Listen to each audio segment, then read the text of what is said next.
Ladies and gentlemen, welcome back to the CityBoys Podcast. I am one of your hosts. It's me, Grayson. Welcome back. Welcome back. It's me, Ethan, and I'm still here in the corner. Yep, my name's Jacob, and I'm probably the most optimistic person this week. Optimistic. It's honestly pretty hard to be after another loss for St. Louis City this week. Guys, that makes it 3 L's in a row for St. Louis City. It's becoming a trend. I'm not happy about it. Not to mention, it is our second home loss.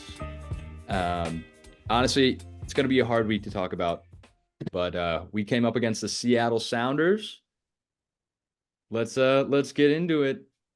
Ethan, you want to hit us with that lineup? I would be glad to. This is a very familiar looking lineup that we've seen. Once again, we went out in the 4-2-3-1. This time, though, we did have a few changes.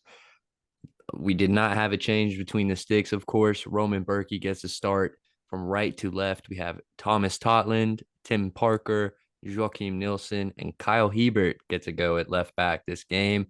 And Jabu Blom starts in the pivot role with Chris Durkin this match. Rasmus Alm, Indiana Vasilev, and Celio Pompeu make up our three attacking midfielders with Joao Klaus in the striker role once again. We did have some notable subs this match. Novki Thoresen came on pretty early on in the 57th minute.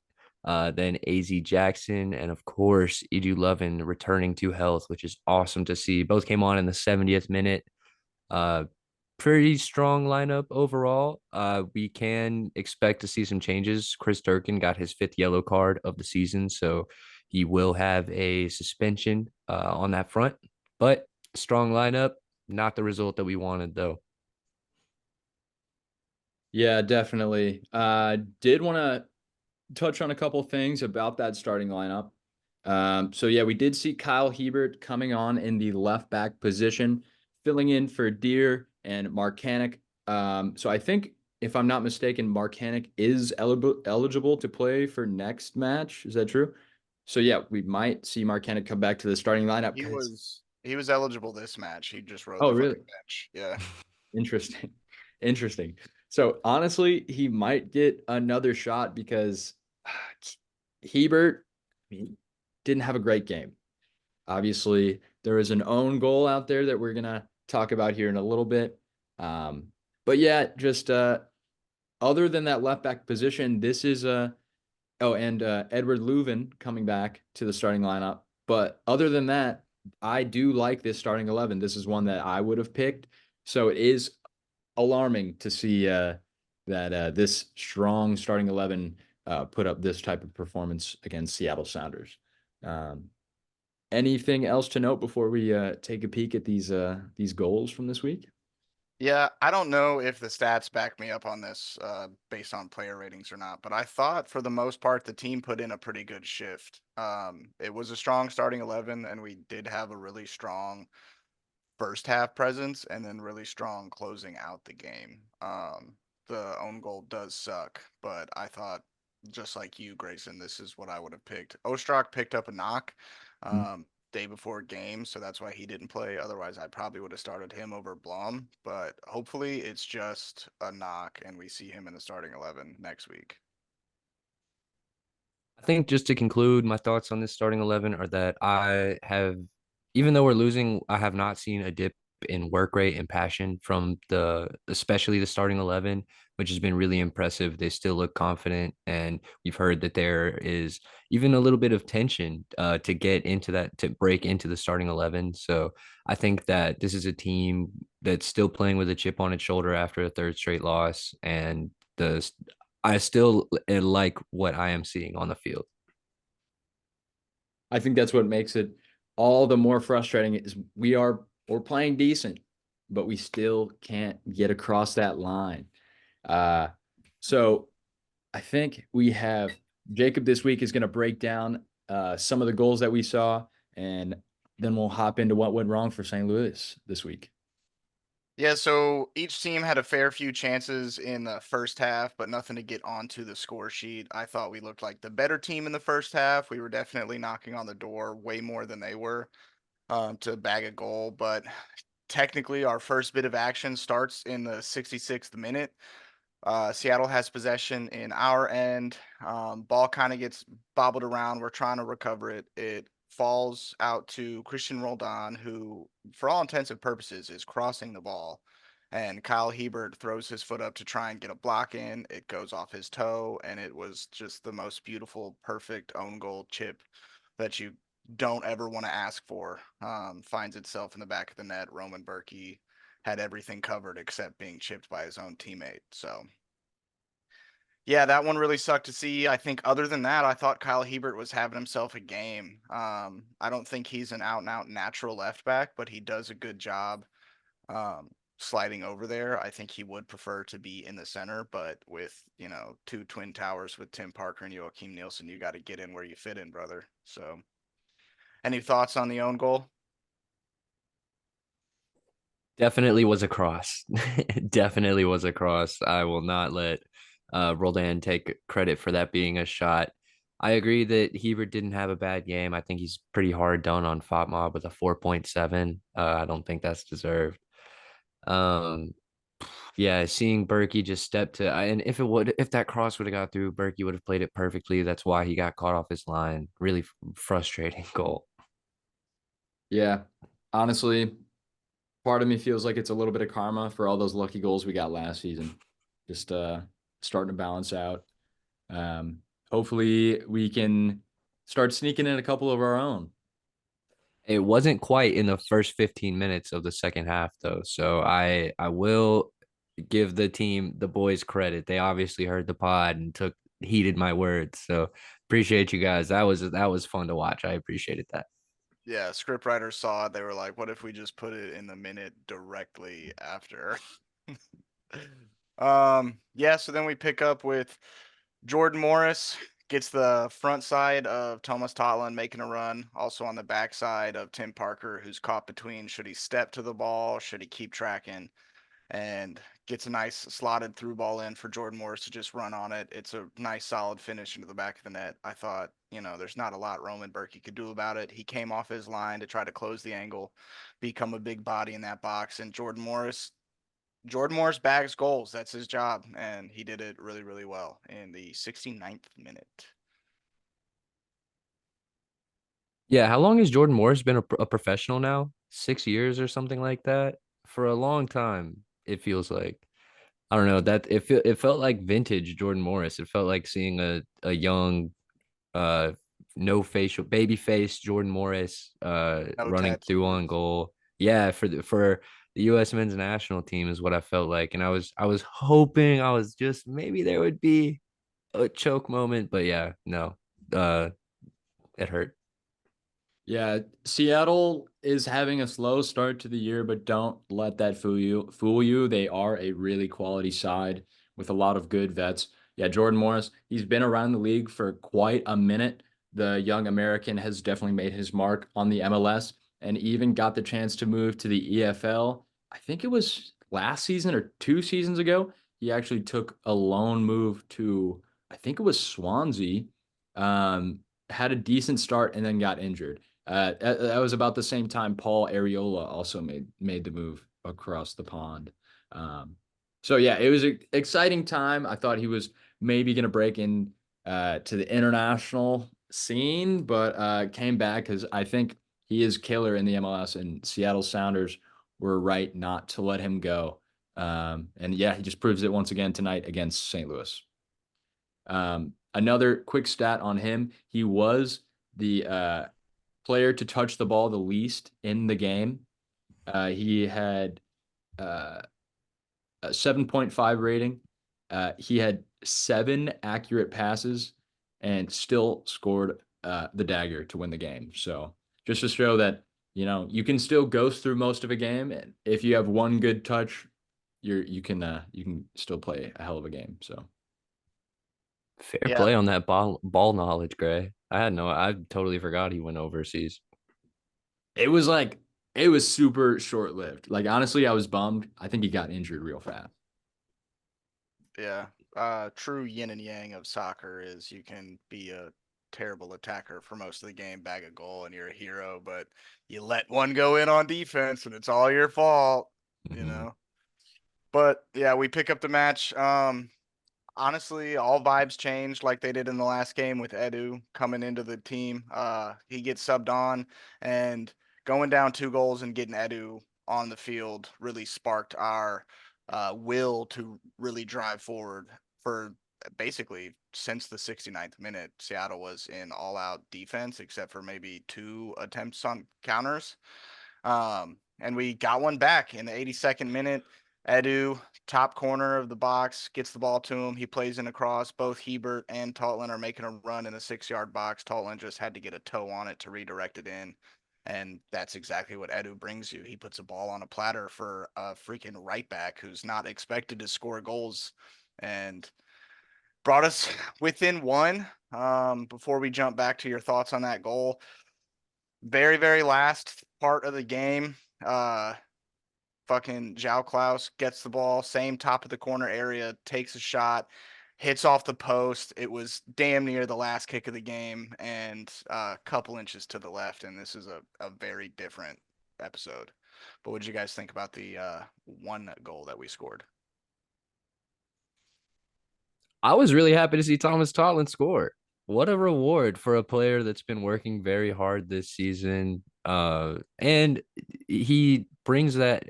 I think he brings that spark, the energy from the back line, those runs getting forward and his work rate getting back. So I really enjoyed seeing Thomas Totland get on the ball. And I also enjoyed the hectic last few minutes of the game. I wish that Klaus Chance would have gone in, but what are you gonna do? Yeah, it's definitely nice to see the team have some fight in it again, and almost get back to that draw. So yeah, just another positive to pull from the game. I have mentioned while Edu's been injured that I've been impressed with some of our set pieces because that is one of his stronger suits, definitely a strong part of his game. But now that Edu is back, I could not have been more wrong. Edu brings set pieces and service that is truly on another level. The him getting that assist was a perfect example of that. And I thought that the last few minutes of the game were a really good example of that. He had the ball and had really good service into the box. Unfortunately, Thorson couldn't quite connect on that header, and AZ couldn't put that half chance away. But yeah, Lovin being back has improved our team levels, in my opinion. He is a dead ball specialist. It is really impressive that he's able to seed a ball in there at 90 miles an hour right to his teammate's head. It is a thing of beauty to watch. And just keep getting healthier, man. I can't live with these 15 minutes every game where we look like we did last year. I need him at full 90. Indeed, that's what I was about to say. Is that he's gonna look so good in that starting lineup. Yeah. RIP to the team we play when Edu starts. Um, so then let's take a look at where that leaves us on the table. Not great. Not great. Yep. So with that L, another loss at home for St. Louis. Had to mention it again. That leaves us in 11th place, 2 spots adrift of the playoffs. 1 point behind Seattle Sounders, tied with Portland Timbers on 16 points. Um, you know, we're only 3 points ahead of FC Dallas, 5 points ahead of San Jose, and of course, Sporting Kansas City. Where else would they be?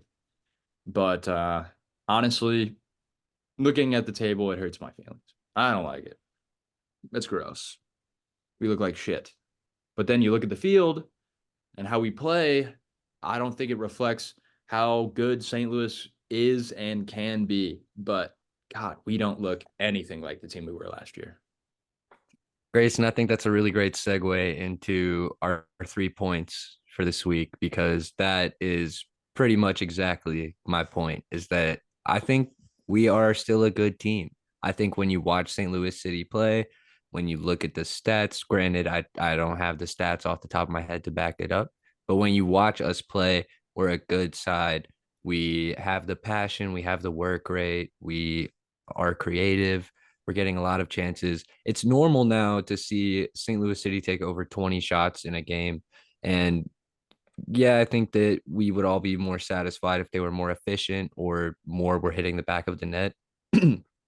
But in my book, St. Louis City passes the eye test. We're a good team. And like I said, I don't have the stats to back it up, but I think our man Grayson does for the second point. Indeed, guys. For my point this week, I just wanted to highlight a couple super interesting statistics that I think shed a little bit of light on exactly what's going wrong for St. Louis City. So quick little note. Let's take a look at some stats from this match itself, and then we'll look at some more overarching stats from the league. So I think something that pisses me off quite a bit every time I look at it is just the momentum chart that FootMob has supplied us for the St. Louis City versus Seattle match. I'll go ahead and throw it up on the screen here now. But it, as you can see, it is leaning quite red for most of the match. So obviously the further it gets towards one angle is the closer they are to scoring chances. And it's sad. It's super sad because all of these super tall arcs are St. Louis's attacking momentum, and it peaks at the highest in the 82nd minute, where we do score our goal from Thomas Totland, but it also peaks just as high in the 38th minute, 31st minute, 18th minute, and 4th minute, and we did not score any of those chances. And then Seattle Sounders has two tiny little blobs in the 69th and 66th minute, reflecting that these chances were super slim. It's just super frustrating to see that, yeah, St. Louis did dominate a lot of the match. That also reflects itself in the expected goal statistics and shot statistics. So obviously that stat needs to a little bit of work on, a little bit more accuracy when it comes to hitting the target. We had 10 shots that were blocked. So that, good on Seattle on their defense for that. But that also means that maybe we need to be better at our shot selection, making sure we're getting that distance, that little bit of distance in between us and our defender before we're taking that shot. Just being a little bit smarter about the chances that we're taking. We did hit the woodwork one time, 15 shots from inside the box to Seattle's 4. And here we are losing 2-1. XG statistics. Our XG did, it was a little bit higher than Seattle's, with a 1.5 XG to their 1.25, 1.33 from open play to their 1.25. We had a higher XG from set plays. We had a higher non-penalty XG. We had a better expected goals on target as well. It's just frustrating to see that we are dominating every single aspect of these statistics and have only one goal to show for it. Of course, we'll show a little bit of love to Seattle on their 10 blocks from the match, 35 clearances to our 9. 4 saves for their keeper to our 0. Berkey really didn't have to do much this game. But then, yeah, just real hard for him to make the save when it's 1v1. So can't put that on Berkey this one either.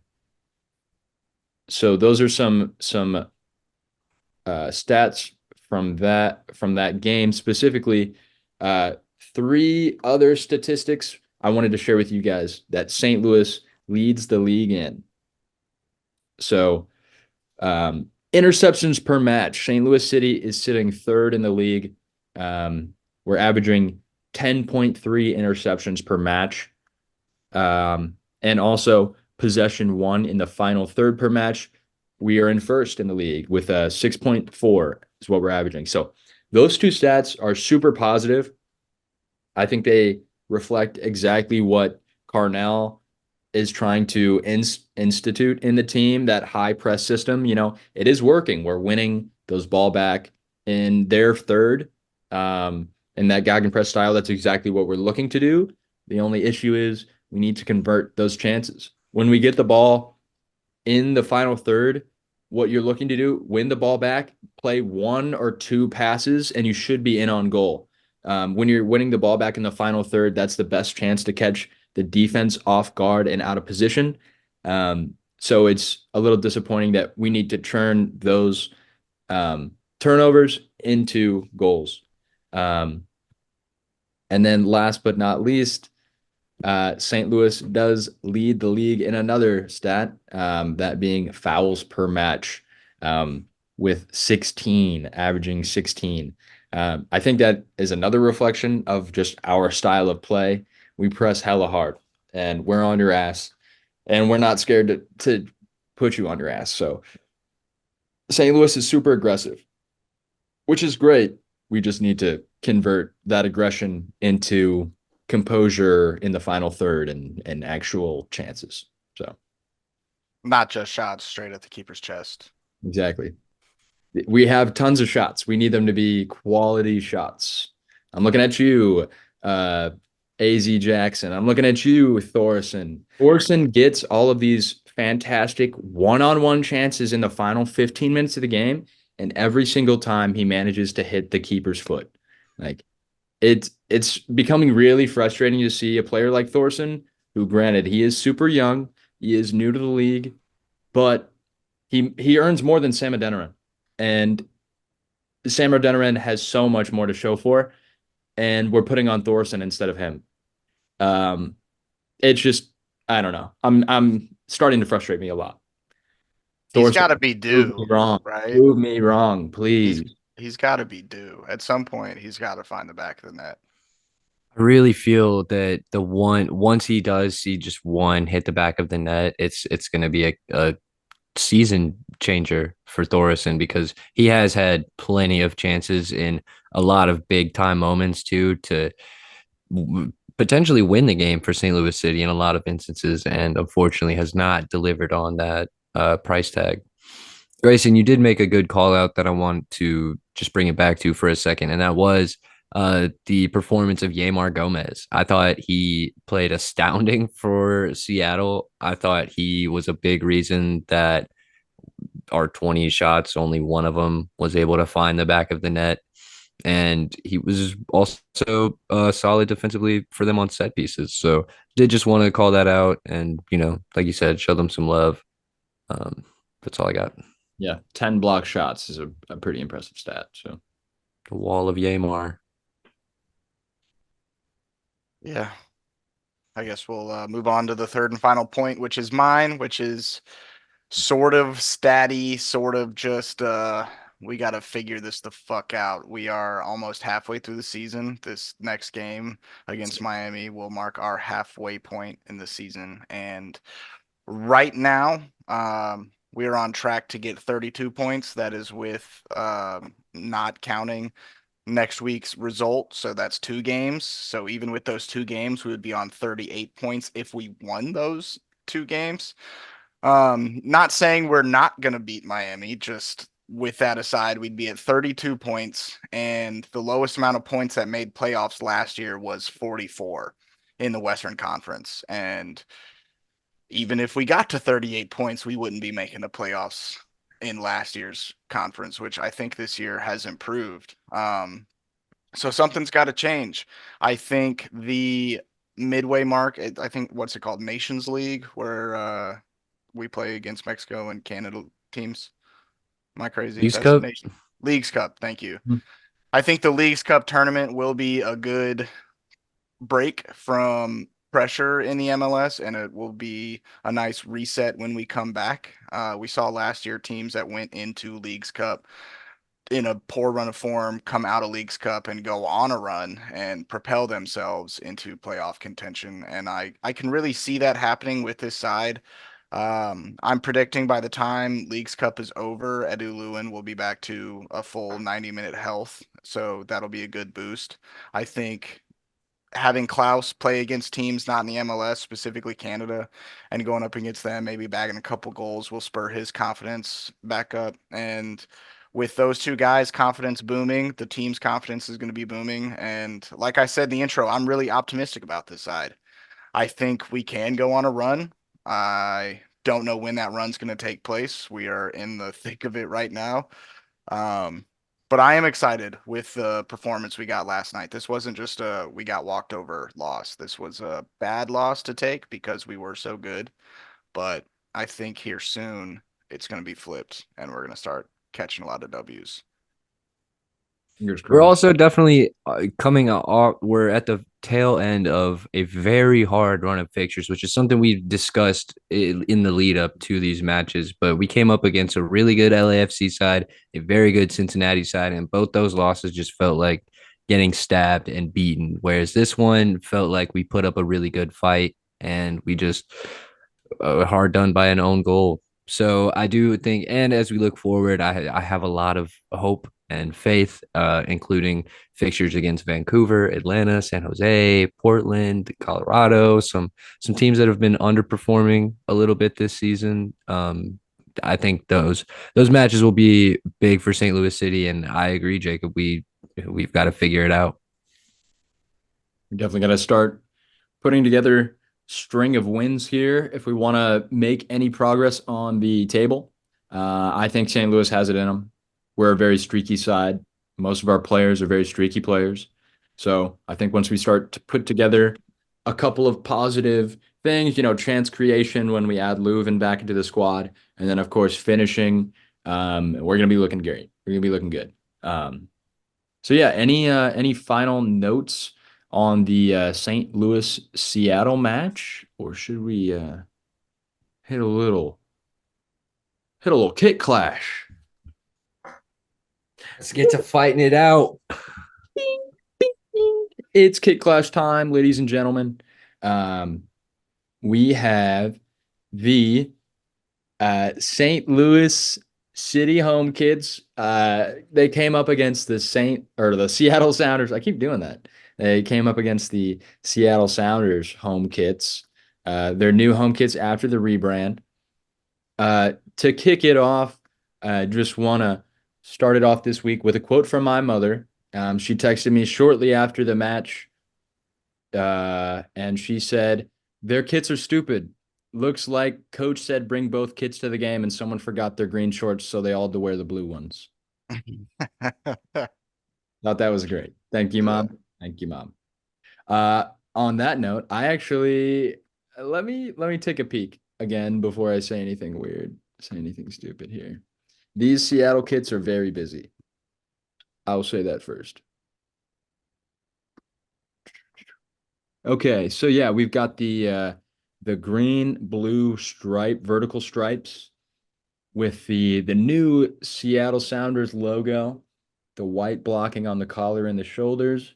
Honestly, I quite like this kit. I think it's pretty clean. It's a little busy on the colors. There's a little bit of mashing going on, but I actually do like it. I see what my mom's getting at with the shorts. Maybe if they had rocked some green shorts, it would look good. Not 100% sure for my rating this week. I'm gonna give it a 7.5. Damn. Pretty solid. Pretty solid. I don't mind it. This is well, I think the third week in a row that I have been very down on kits. Maybe this is only second week in a row. I think I was pretty high a couple weeks ago. But no, I don't like this kit. I live out here in the Pacific Northwest. I have firsthand experience with Providence. They're a pretty ass insurance provider, if you ask me.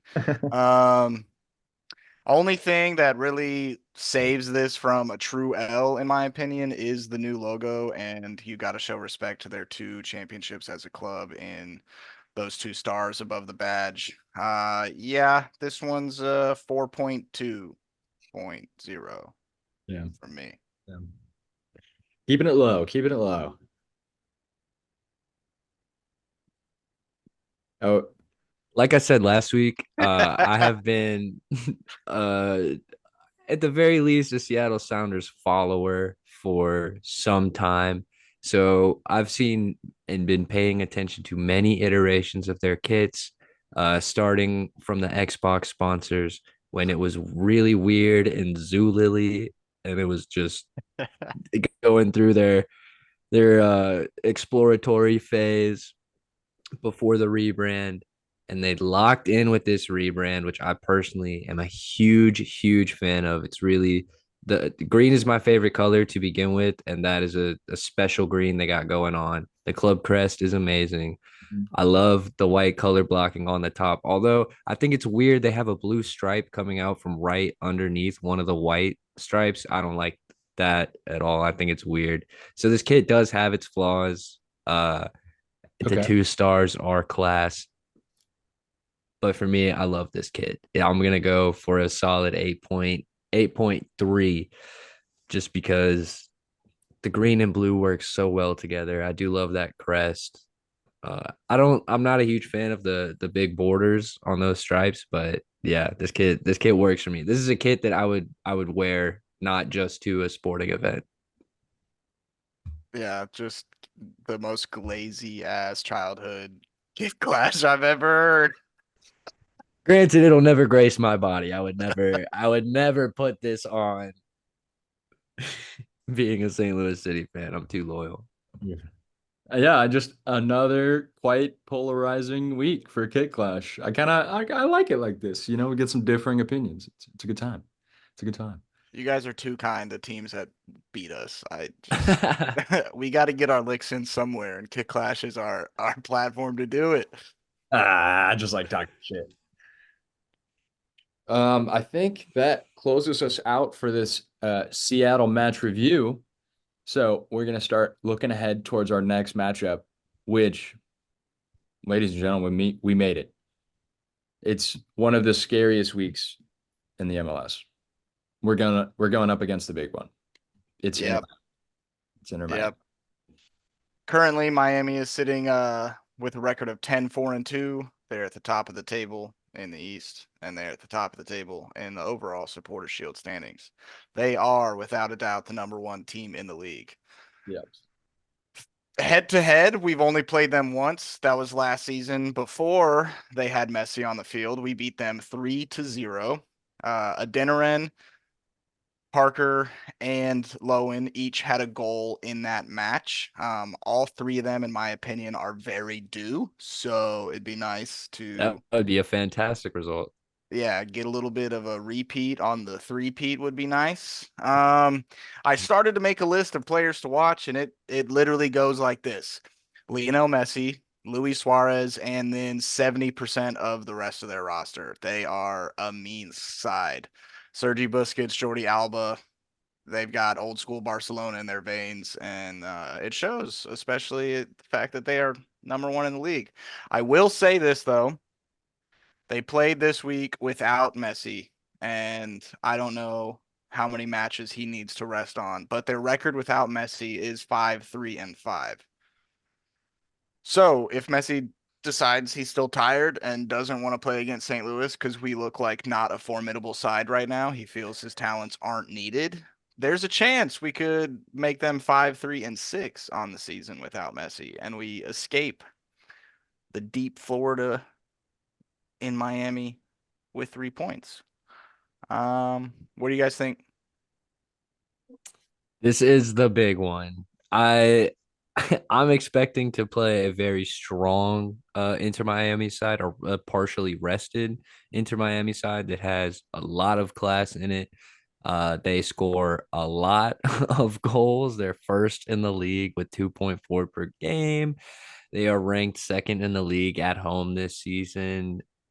Whereas we haven't won an away game in our last 9 matches, and we are ranked 16 in goals per match. I'm gonna play the optimist card now. A win in Miami against the best team in the league totally changes the trajectory of this St. Louis season for me. If we can go down there and pull 3 points out of Miami against Messi, that would could be the spark for a really great run for our side.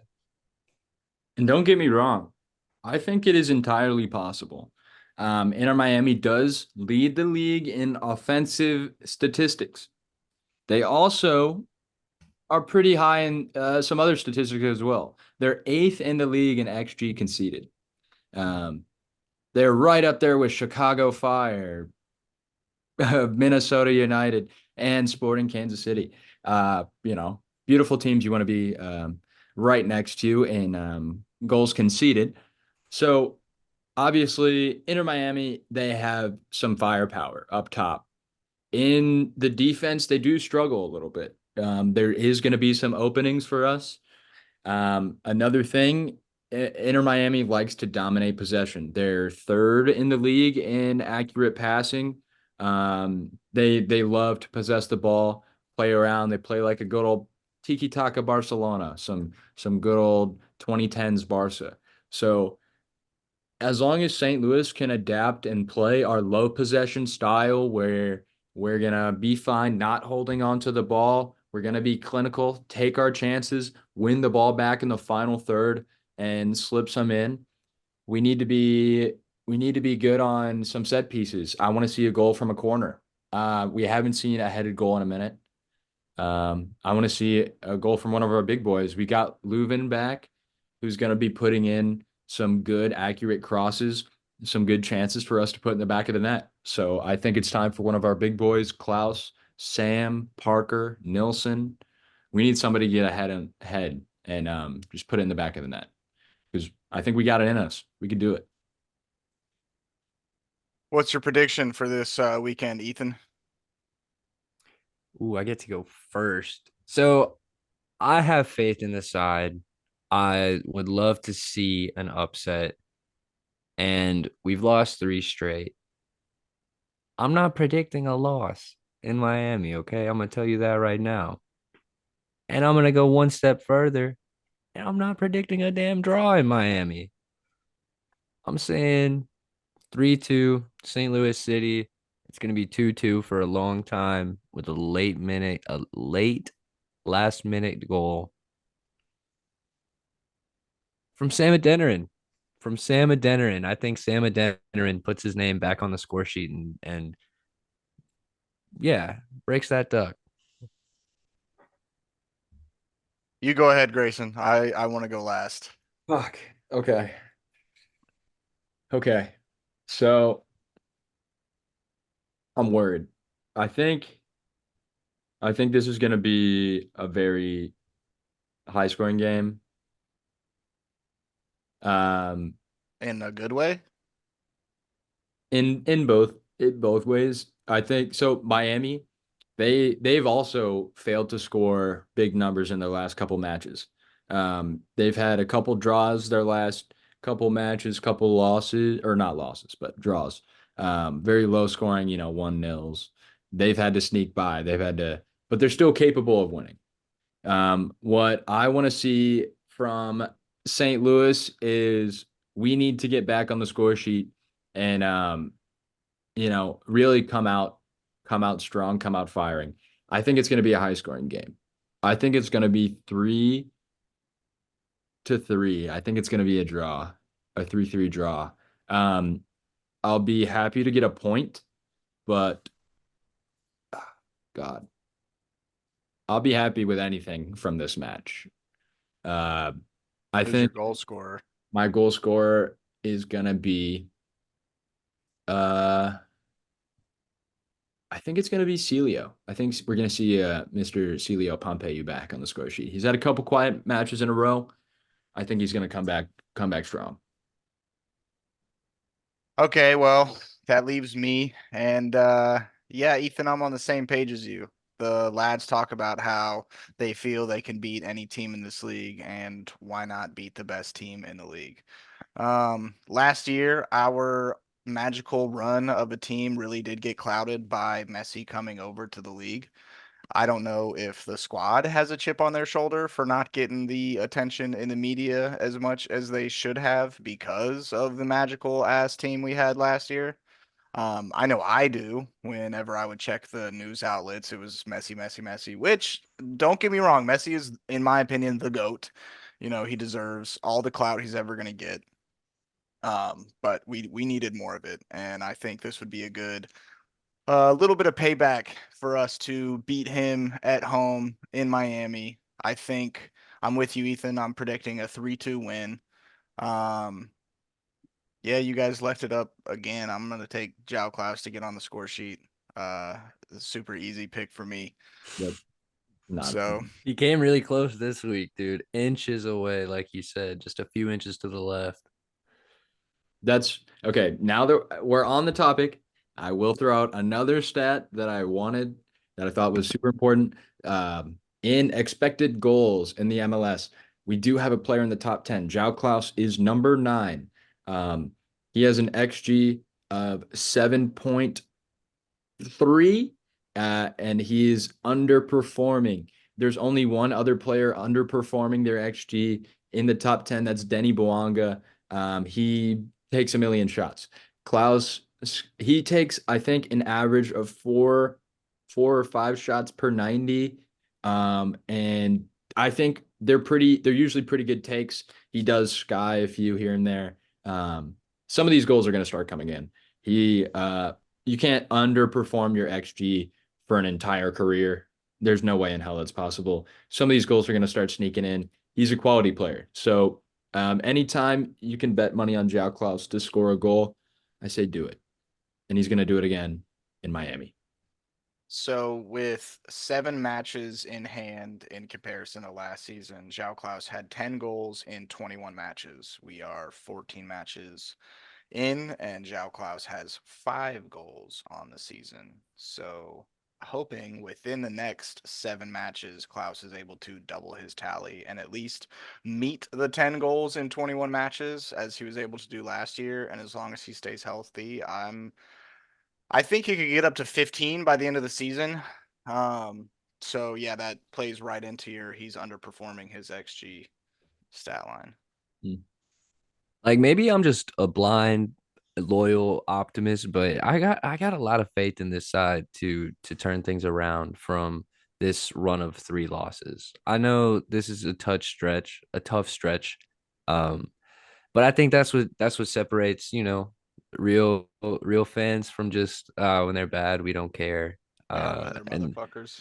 yeah, like that's our job, is to show them love and support them. So I think just if I had anything to say as like a message to the fans, is just to be supportive and show our guys some love and don't just be pissed. Obviously, we're all frustrated about losing. I would argue that the team is probably the most frustrated about losing 3 in a row. So I'm gonna try and stay positive, especially going into and after the Miami game. I'm gonna try and turn on my positive ears, but yeah, just stay with the team, stay with the guys.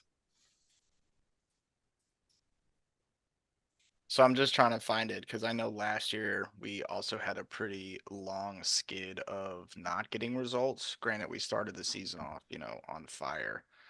Um, but then we went through a pretty poor run of form.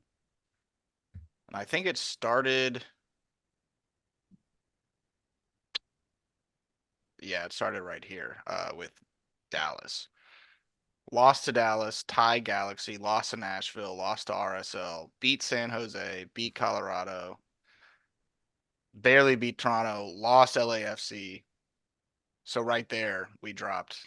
I don't know how many points I just talked about, but it seems like that run of what was that 6 or 7 matches that we went through last year has just started way earlier in the season for us this year, and hoping if script writers do exist, will make that run in the back end as opposed to just kind of trying to stay up there as we were last year. Now we're gonna push from the bottom up into the top, but yeah, Maybe we will see that kind of opposite run into the playoffs that we were hoping for, where going into the playoffs, we didn't have very much momentum. We had a few shakier performances in the lead up to the Kansas City matches, and that got us a first round exit. So if St. Louis City needs to drop a few points at in the first half of the season to make up those points in the second half, I honestly would like that. I would love to see that. Just so we do have that positive momentum going into the playoffs. Yeah, we saw it again. We saw it last year with Sporting Kansas City. One of the worst teams in the league at the very end of the season put together a fine little run, clinch a playoff spot, and then beat us in the playoffs. So, um, it's definitely possible for St. Louis to put together a good run of form. And hey, we could even find ourselves in the top half of the table by the end if these changes are made and we start, putting in some goals and stop conceding. We could see some real movement for St. Louis. Yeah, one of my favorite things about like MLS playoffs is it doesn't really mean that much if you are first place. Playoffs, anything can happen in a playoff fixture. We saw it, like you said, with Sporting Kansas City.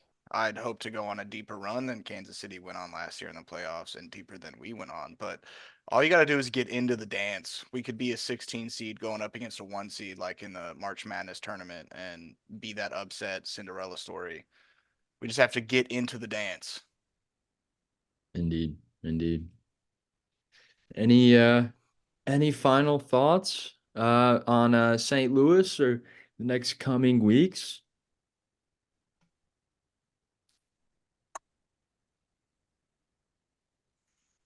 Hmm? I don't know. I think we're good. Yeah, I don't Yeah, I have. think that does it for me. I tried really hard to think of something and could not. So All right. Well, I think that's going to close us out for this week. Y'all, thanks for watching, for following, liking, and subscribing, coming back to the channel time and time again, and enjoying some more St. Louis soccer with us. Yep. Make sure you like, subscribe, comment. If you're listening to us on Spotify, drop a follow on Spotify, drop a follow on our Instagram. I don't know what we're up to now, but we're getting close to I think are we past 50 at this point? Did we get we are past 50. I think now the new thing is 50 subscribers. We need 50 YouTube subscribers.